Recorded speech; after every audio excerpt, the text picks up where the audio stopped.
so let's start. Last time.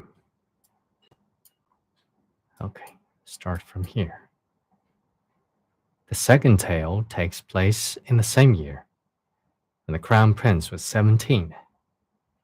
Legend has it that, south of the Yellow River, there was a bridge called Yi Nian. Upon this bridge was a ghost that had been lingering for years. This ghost was exceedingly fearsome. He was clad in broken armor, the flames of hell blazed beneath his feet, and his body was covered in blood and pierced by all manner of sharp weapons. Every step he took, he left behind a footprint of blood and fire. Every few years, it would suddenly appear at night and wander back and forth at the head of the bridge, blocking travelers to ask them three questions. What is this place? Who am I? What is it to be done? The ghost would then devour whoever answered incorrectly. However, no one knew what the correct answers were. As the years went by, this ghost devoured countless travelers. During his ascetic travel, the Crown Prince caught word of this. So he set out and found Yinan Bridge and stood guard there night after night, until, finally, one night, he met the haunting ghost. When the ghost appeared, it was indeed as horrifying as the legend said. It asked the Crown Prince the first question and answered with a smile. This place is the human world. However, the ghost replied, this place is the abyss. An auspicious start. The first answer was already incorrect. Well, all three answers are going to be wrong anyway, the Crown Prince thought. So why should I wait till you're done? So he pulled out his weapon and launched. The fight was complete chaos. The Crown Prince was skilled in martial arts, but the ghost was terrifying and dauntless. Men and ghosts fought so hard that the sun and moon began to topple. In the end, the ghost was finally defeated. After the ghost vanished, the Crown Prince planted a flowering tree at the head of the bridge, and he did so. A cultivator passed by and happened to see him sprinkle a handful of dirt to consecrate the grave and send the ghost off. What is this? He asked. And thus the Crown Prince replied with his now famous line, body in the abyss, heart in paradise. When the cultivator heard this, he gave a light smile and then transformed into a divine warrior clad in white armor, with auspicious clouds beneath his feet. Then he drew in the wind and rolled off in holy light. Only then did the Crown Prince realize that he had just encountered the Heavenly Emperor, who had personally descended the mortal realm to subdue evil. The deities had already taken notice of this exceedingly outstanding since his time in the Shangyuan Heavenly Ceremony session. After the meeting at Yinan Bridge, they asked the Heavenly Emperor, how does my lord find this Royal Highness? The Emperor answered, this child's future is infinite. Thank you for listening. Let's keep reading. The night, a celestial phenomenon manifested in the skies about the palace. The storm raged. Amidst the flashes of lightning and the roars of thunder, the Crown Prince ascended. Whenever a mortal ascended, the heavenly realm always shook. When the Crown Prince ascended, the entire heavenly realm quickened outright with 3 times the normal tremors. Achieving fruitful cultivation was always far too difficult. It required talent talent, training, and luck. It was also often a long road of 100 years for a god to be born. It was not that there were no fortunate souls who became deities at a young age. However, the majority who tried exhausted their entire lives, trained for 100 years, and still had no heavenly tribulations dawn upon them. Even if they did come to face a heavenly tribulation, should they fail the trial, they would die or be ruined if they managed to survive. Those who made the attempt were numerous as the sands of Ganges, but most were simply ignored, ignoring mortals who would spend their entire lives as nothing more than ordinary, never finding their own paths. Thank you, guys. Welcome. My name is Leon, the Chinese. 我是中国人，来自中国，土生土长的中国人。听说大家很喜欢《天官赐福》这本书，我用英文给大家读一下。I'm gonna read it in English. I'm from China. I heard that, and I like this story very much, so I would like to present the story by reading. Thank you for listening. Yet this Royal Highness was no doubt the darling of the heavens. Whatever he wanted, he received. Whatever he wanted to do, he succeeded. He wanted to ascend and become a god. So at the age of 17, he did just that. That always led the hearts of the people, and the king and queen loved and missed him dearly. So to honor their son, the king ordered great temples and shrines to be built across the land for the status of the crown prince to be entered and worshipped by all. The more believers they were amassed, the more temples were constructed. That meant the crown prince's life would be more prolonged and his spiritual powers would grow more powerful. Thus, in a few short years, the Xianle palace of the crown prince became incomparably glorious, and for a time, its prosperity and splendor reached its peak.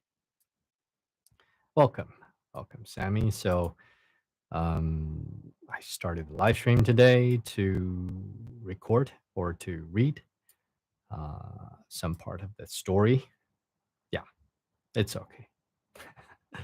I'm very glad to read the stories, and hopefully, people are gonna listen to me reading. I'm a Chinese, so English is not my native language, so I'm trying my best to pronounce to read as best as possible. Until 3 years later, when Xianle fell into chaos. The cause of the chaos was tyranny, with rebels rising in revolt. However, while the flames of war were set ablaze all over the mortal world, the deities of the heavenly realm could not easily intervene. Their concerns were ghosts, monsters, and demons that encroached on the borders. Whatever fell outside of those perimeters had to be left to its own devices. Think about it.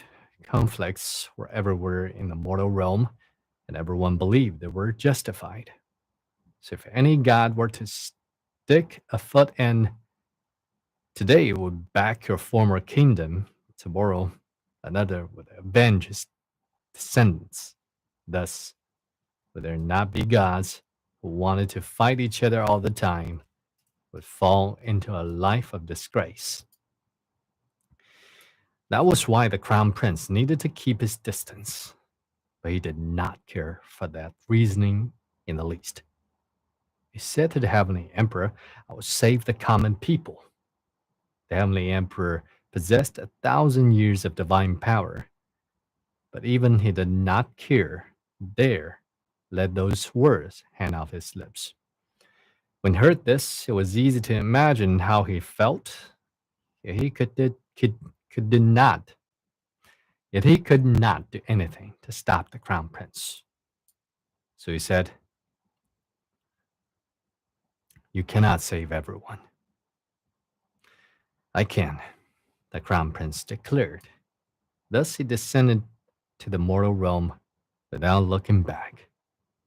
Naturally, the whole nation of Xianle rejoiced. However, ever since ancient times, there had been one truth that people always spoke in the human world. There would never be a good outcome when gods descended to the mortal realm without permission. And so, not only were the flames of war not extinguished, they blazed even wilder. Okay, but I believe this is the time when North and South Americans are asleep, right? So it's all right. The recordings will be presented, so they're gonna hear me reading this part. So yeah, that's why I chose to do live streams because I can do two things at the same time: live stream, and also I can record the live streams so that more people can hear me reading. All right.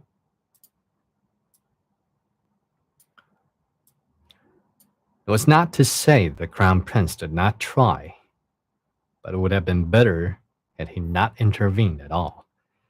The harder he worked, the more of a mess the war became. The people of Xianle were devastatingly battered and crushed, the wounded and casualties innumerable. And in the end, a plague swept through the entire imperial capital. A rebel army broke through the palace and ended the war. If it was said that Qianle was originally hanging on by a thread, then the crown prince came and cut it directly. After the kingdom fell, the people finally came to realize one thing: the crown prince they worshipped as a god was never as perfect or strong as they imagined. To speak harshly, was he not just useless trash who could not do anything right? Without any word to vent the anguish and pain of losing their homes and families, the battered people furiously poured into the palaces of Crown Prince, toppled his divine statues, and burned down the divine temples. 8,000 temples burned for 7 days and 7 nights, burned until there was nothing left.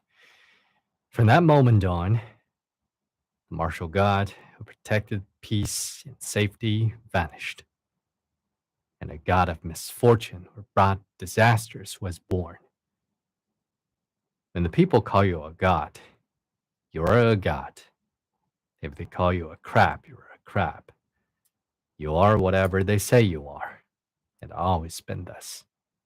The crown prince could absolutely not accept this reality, and he had an even harder time accepting the punishment he received for his transgressions: banishment. Yeah, that's true. When I was a junior high school student, I thought about the definition of being a hero. And then I came to a conclusion that a hero is someone who sacrifices himself or herself for the greater good of many. But the sacrifice itself might not be useful or workable or understandable. So you can't make everyone like you or understand you. Um, don't need to mention we are not able to succeed in anything that we want to do because it's just the truth. So for my point, in my view, I think in the history or in people's stories, at the end of the day, the truth is whether a person weigh others' interests more than his or her own. So that will make a difference. If a person weighs other people's value more than his or herself, himself or herself, I think that is a good person. No matter what he did and how he did, at least he or she tried. But the outcome, sometimes it is decided by many factors. But at least he or she tried. So we're not able to blame too hard, because how would we blame a person who has tried, right? His spiritual powers were sealed, and he was knocked back down to the mortal realm. He had grown up endlessly coddled and pampered. He had never tasted the suffering of the human world before. Yet this punishment hurled him from the clouds down into the mud. And in this mud, for the first time, he understood the taste of hunger, poverty, and filth. This was also the first time that he did things he never thought he would do willingly. He stole, he robbed, he cursed loudly, and he gave up on himself. He lost all dignity, no self esteem remained, and it was in as unkempt as one could be. Even his most loyal servants could not accept this change in him and chose to leave. A body in the abyss, heart in paradise. This phrase had been engraved on stone monuments and plaques everywhere in Xianle. If not for the war that burned almost all of the kingdom to the ground, if the crown prince were to see the remnants of those words, he would probably be the first to rush to destroy what was left. Thank you for listening, and I need to drink a little water. Thank you so much. So, yeah, I hope you guys like what I read. Since I come to this platform not long ago, I hope more people are going to enjoy what they like to listen to, and I hope more people will find us if they're interested. Okay, let's continue. The person who had said those words had personally proven that when the body was in the abyss, the heart could not be in the paradise. He ascended to the heavens quickly, but his fall from grace was even faster. That all inspiring impression, that a grand avenue of divine might, the evil he met at the Indian Bridge, it all seemed as if it were only yesterday. And heavenly realm merely sighed for a while before letting go of what was past. Until one day, many years later, a huge rumble thundered from the sky. The Royal Highness ascended for the second time. Gandalf said something like, "A true hero is a person who spares a life." Yeah. Like I said, and like Gandalf said, right? To put others' interests above him or herself, and to fight for it, and to sacrifice in order to make other people happy, in order to protect other people, that is a great endeavor. Not to take from other people, but to give. I think that is a true quality.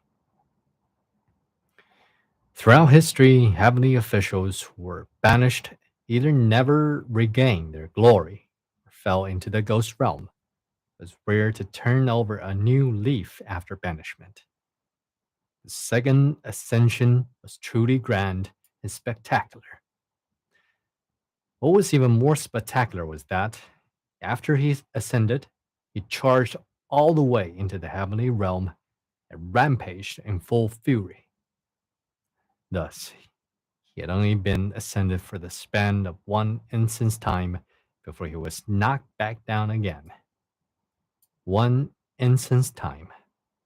It could be considered the swiftest and shortest ascension in history. If the first ascension could not be considered a beautiful tale, then the second ascension was a farce.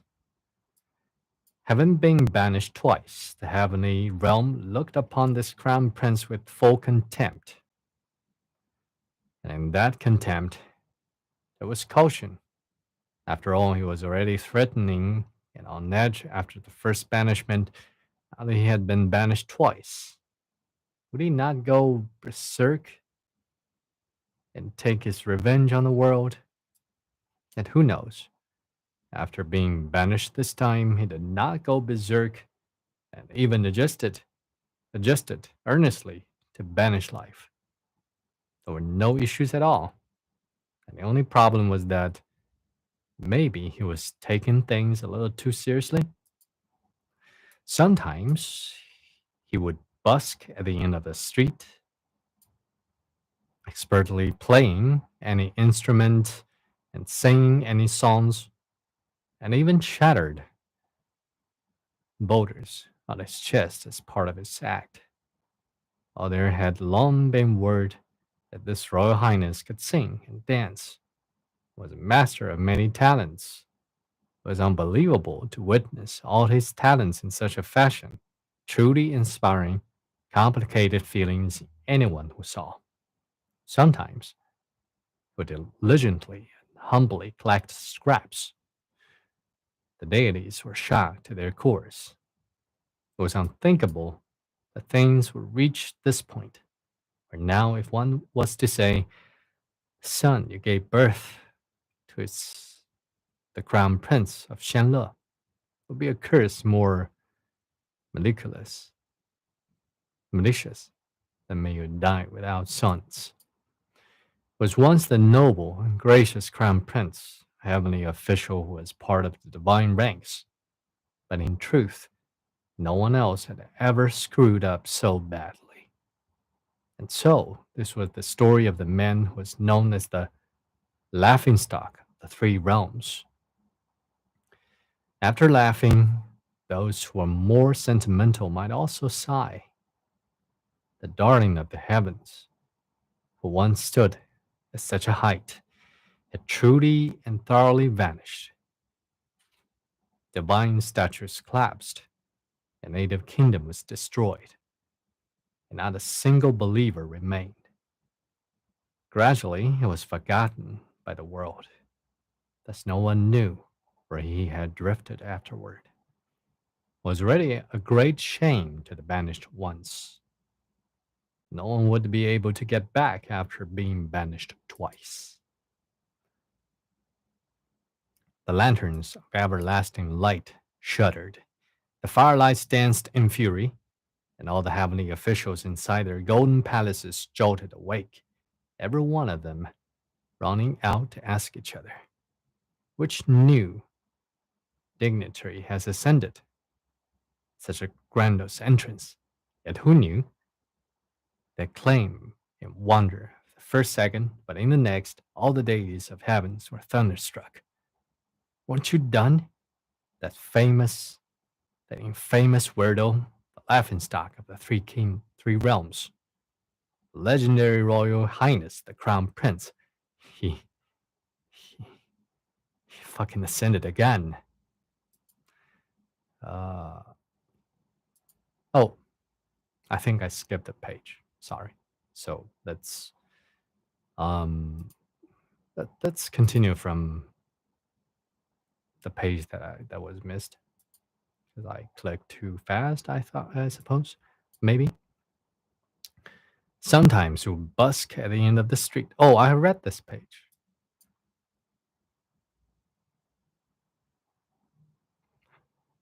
It's ready. Oh, I see. I missed this sentence. Many more years passed. Suddenly, one day, there was another huge rumble in the sky. The heavens fell and the earth cracked, the ground trembled and the mountains shook. The lanterns of the everlasting light shuddered, the firelights danced in fury, and all the heavenly officials inside their golden palaces jolted awake, every one of them running out to ask each other, which new dignitary has ascended such a grandiose entrance? Yet who knew, they had exclaimed in wonder the first second, But next, all the deities of heaven were thunderstruck. Weren't you done? That infamous weirdo, the laughingstock of the three realms, the legendary Royal Highness, the Crown Prince, he he fucking ascended again.